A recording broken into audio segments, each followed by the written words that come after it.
जो सामाजिक भेदभाव है, जो आजादी के अब तक भी चल रहा है, आजादी के बाद अब तक चल रहा है, क्या इसको बदला जा सकता है? लेकिन मोहन भागवत जी को ये बताना पड़ेगा कि क्या आर्थिक समानता से सोशल स्टेटस बदल सकता है क्या? आज लखनऊ में मंडल दिवस के अवसर पे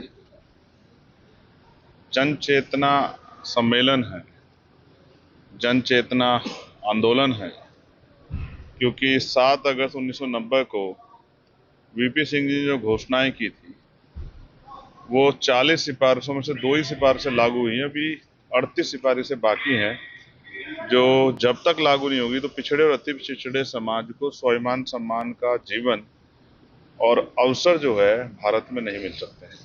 ये मांगे पूरी हों, इसलिए हम लोग जो हैं आज मंडल दिवस पे ये मंडल जन चेतना आंदोलन शुरू कर रहे हैं और इसको हम गांव-गांव तक, घर-घर तक ले जाएंगे, पहले उत्तर प्रदेश में, फिर देश के कोने-कोने में, जिससे सरकार इस मांग को सुने और इन वर्गों के हितों के लिए काम करे। सर, आरएसएस प्रमुख मोहन भागवत ने कहा है कि जब तक समाज में असमानता तब तक जो आरक्षण मिलना चाहिए, लेकिन जो लोग आरक्षण का लाभ लेकर अच्छी जगह पहुंच गए हैं उनको अपना बड़ा दिल दिखाते हुए इसको छोड़ देना चाहिए।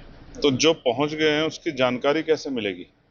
उनकी जानकारी ऐसे मिलेगी कि आर्थिक आंकड़े जारी हो जाएं, उसके लिए जातिगत गणना हो जाए, तो पता लग जाए कि कौन आदमी, कौन समाज कितना आगे बढ़ गया है। फिर जातिगत जनगणना के बाद आर्थिक आंकड़े आ जाएंगे तो फिर उसका विश्लेषण कर लेंगे। लेकिन मोहन भागवत जी को बताना पड़ेगा कि क्या आर्थिक समानता से सोशल स्टेटस बदल सकता है क्या? जो सामाजिक भेदभाव है, जो आजादी के अब तक भी चल रहा है, आजादी के बाद अब तक चल रहा है, क्या इसको बदला जा सकता है? अगर कोई आदमी पैसे वाला हो गया है तो क्या जाति के आधार पर उसके साथ उत्पीड़न या भेदभाव बंद हो जाएगा क्या? इसका जवाब भी मोहन भागवत जी को, और वो हमें क्यों कह रहे हैं, आपको क्यों कह रहे हैं?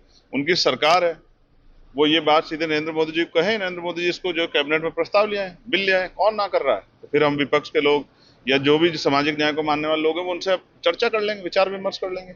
मैं एक बात आपको बताना चाहता हूं, ये जो अन्याय हुआ है सदियों से और जिस विषय पे आज हम लड़ रहे हैं, अब समय आ गया पिछड़े और अति पिछड़ी जातियों को राजनीतिक आरक्षण जैसे SC/ST को मिला है, अब अति पिछड़ी जातियों को भी, पाल, प्रजापति, कश्यप, सैनी, मौर्य, शाक्य, कुशवाहा, बिंद, राजभर, केवट, मुल्ला, निषाद, विश्वकर्मा, सैन, इनको भी, और जो OBC की जातियां, उनको भी विधानसभा और लोकसभा में राजनीतिक आरक्षण का लाभ मिलना चाहिए, क्योंकि इनका रिप्रेजेंटेशन कम है।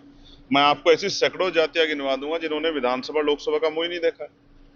जैसे सैन समाज का एक भी MLA नहीं है, सांसद तो बहुत दूर की बात है। तो जब इनके वर्ग का प्रतिनिधि नहीं होगा तो फिर कैसे इनके हितों की बात होगी? इसलिए अब हम ये आंदोलन चला रहे हैं कि न्यायपालिका में भी आरक्षण मिले, निजी क्षेत्रों में भी आरक्षण मिले और ठेकेदारी में भी SC/ST OBC के लोगों को आरक्षण मिले। आज से हमारा आंदोलन शुरू हो रहा है, बड़ा लंबा जाएगा। आप मेरी बात कर। SP रामपुर लगातार कह रहे हैं कि मुसलमान जो गाय काटते हैं वो कहीं ना कहीं आतंकवादी। कौन कह रहे हैं? SP रामपुर मैंने सुना नहीं है बयान। कल मेरी उनसे बात हुई थी एक विषय में, जब उनके एक SI जो है अनुसूचित जाति के एक बच्चे को जाति के आधार पर गाली दे रहे थे, तो उन्होंने मुझसे कहा था कि मैंने उन पर कार्रवाई कर दी है, उनको निलंबित कर दिया है और मैं पीड़ित परिवार को बुला रहा हूं। सर, अगर पीड़ित परिवार FIR दर्ज कराना चाहेगा तो मैं कराऊंगा।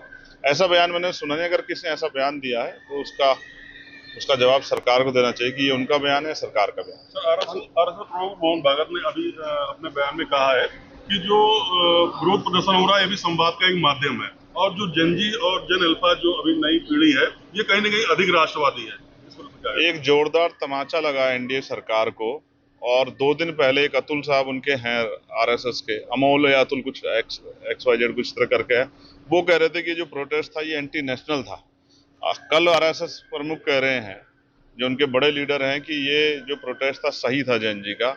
लेकिन पार्लियामेंट में हमने सुना कि जैन जी को बीजेपी के नेताओं ने, उनके मंत्रियों ने, NDA के नेताओं ने बहुत बुरा भला कहा। कोई गटर छाप बता रहा था, कोई एंटी नेशनल बता रहा था, बहुत सब चीजें। देश देख रहा है, देश NDA के नेताओं को माफ नहीं करेगा, मंत्रियों को माफ नहीं करेगा, इनको सबक सिखाएगा। और मुझे तो डर है कि जैन जी इनके घरों का घेराव ना कर दे और ये घर से बाहर भी ना निकल पाए। जितना इन्होंने अपमान किया जैन जी पे, जिस तरह लाठी चलाई, बेटियों को लाठी मारी है, डंडे जो है मारे हैं, आंसू गैस, पैलेट गन, तमाम तरह का जो जो है उन पे जो अतिक्रमण, उन पे जो अन्याय किया है, देश और का नौजवान भूलेगा नहीं, याद रखना मेरी बात। सर, जो चंदा चोरी का मामला था उसमें अब जो सरकारी आंकड़े निकल के आ रहे हैं उसमें बताया जा रहा है कि बहुत बड़ा घोटाला नहीं हुआ, 3400 करोड़ रुपए का ऑडिट दिखा रहे हैं वो लोग।